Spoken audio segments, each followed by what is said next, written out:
My dear friends, myself doctor M K Saxena. आज की इस वीडियो में सभी किसान भाइयों का, पशुपालक भाइयों का, डेयरी फार्मर्स का बहुत बहुत स्वागत है। आज की वीडियोज़ में मेरा टॉपिक है गाय भैंसों के पेशाब में खून आना खतरनाक क्यों। इस विषय पर मैं आपसे विस्तृत चर्चा करूँगा और कुछ महत्वपूर्ण टिप्स भी देने की कोशिश करूँगा। जैसा कि आप सभी जानते हैं कि देश विदेश में इस रोग को टेक्सास बुखार, लाल पानी बुखार या बोवाइन पायरोप्लाज्मोसिस के नाम से भी जाना जाता है।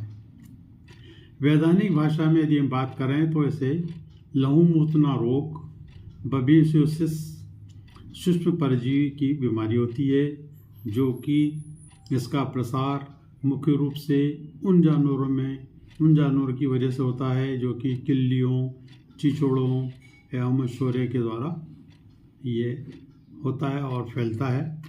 और इसमें यह मुख्य रूप से गाय तथा भैंसों को यह रोग प्रभावित करता है। इस बीमारी के पशु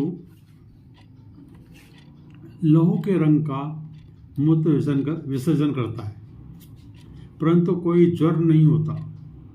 इस रोग की अवधि अधिकतम पशुओं में 1 से 2 सप्ताह तक की होती है और इसमें विदेशी और संकर नस्ल के पशु में ये बीमारियां मुख्य रूप से बहुतायत रूप से पाई जाती है। तो इस बीमारी के जो हमें सिम्टम दिखेंगे, कैसे हम इन्हें आइडेंटिफाई करेंगे कि ये इस प्रकार का रोग है या बीमारी है, रेड वाटर डिसीज़ है। इसके लिए हमें दूध उत्पादन में गिरावट आना मुख्य लक्षण हो जाता है। दूध का उत्पादन जो हो रहा है उससे भी हमें कम मात्रा में मिलेगा या पूर्ण रूप से बंद हो जाता है। खून की कमी, जब पेशाब में खून अधिक मात्रा में आने लगता है तो ऐसी स्थिति में धीरे धीरे शरीर में खून की कमी हो जाती है और खून की कमी होने से एनीमिक कंडीशन जानवर में हो जाती है, एमेसिएटेड हो जाता है, डिवेलिटी हो जाती है और कभी कभी यदि हम समय पर उसका उपचार नहीं करेंगे तो जानवर कोलैप्स भी हो सकता है, डेथ भी हो सकती है। इसके अलावा दुर्बलता और भूख की कमी भी हमें देखने को मिलती है। भूख कम लगेगी, कम चारा खाने की कोशिश करेगा तथा हीमोग्लोबिन यूरिया के कारण मूत्र का रंग लाल होता है। इसमें हीमोग्लोबिन ज़्यादा मात्रा में आने लगता है और जो कि लाल रंग का होता है, इसलिए पेशाब भी लाल रंग की हमें दिखाई देती है। पहले ये भी देखा गया है कि दस्त लगते हैं। इसके कुछ समय बाद ये भी देखा गया है कि वहाँ पर कॉन्स्टिपेशन होने लगता है, कब्जियत होने लगती है। इसकी पहचान के लिए यही होगा कि पेशाब के रंग कॉफ़ी कलर का हमें दिखाई देगा। साथ ही साथ पशु के मूत्र नलिका में इन्फेक्शन होने के कारण भी ये बीमारी हो सकती है। यदि ऐसी स्थिति हो जाती है तो हमें सिक पशु को ब्लड की समय समय पर जांच कराना चाहिए। साथ ही लक्षणों को देखकर हमें पता लगाना चाहिए। इसके अलावा क्षेत्र में किल्लियों का प्रसार तथा प्रसारण जो भी हो रहा है उसकी रोकथाम के लिए हमें प्रयास करते रहना चाहिए।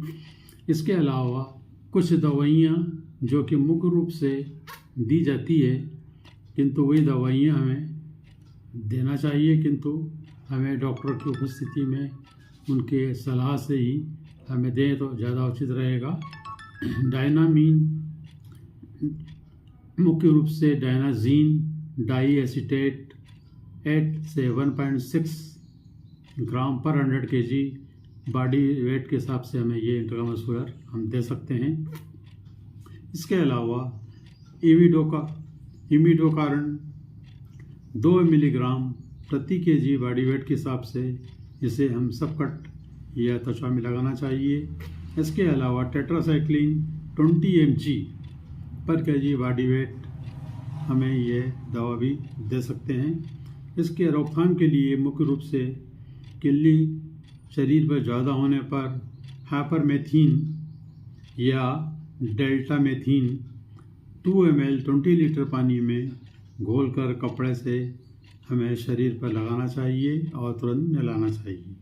इसके अलावा भी हमें चारागाह जहाँ पर पशु चरते हैं समय पर उनकी जुताई कर खरपतवार को निकालना चाहिए और उन्हें आग लगा देना चाहिए।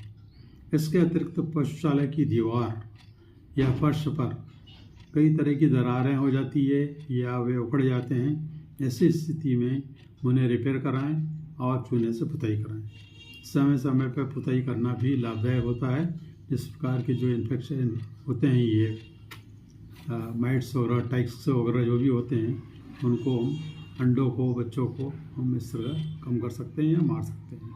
इसके अलावा भी पशु के समय खून की जांच हमें समय समय पर हर 3 माह में कराते रहना चाहिए, जिससे कि हम इन बीमारियों से बच सकते हैं और हम जानवर को बचा सकते हैं। कि जानवर को बचाना बहुत ज़रूरी होता है क्योंकि जानवर बड़े कॉस्टली कीमती होते हैं और इनकी क्षति यदि होती है तो वो बहुत बड़ा नुकसान पशुपालकों को होता है और ऐसी स्थिति में पशुपालक डेयरी फार्म प्रॉफिट के अगेंस्ट में लॉस में जाने लगते हैं। अतः इनका हमें विशेष ध्यान रखें। धन्यवाद।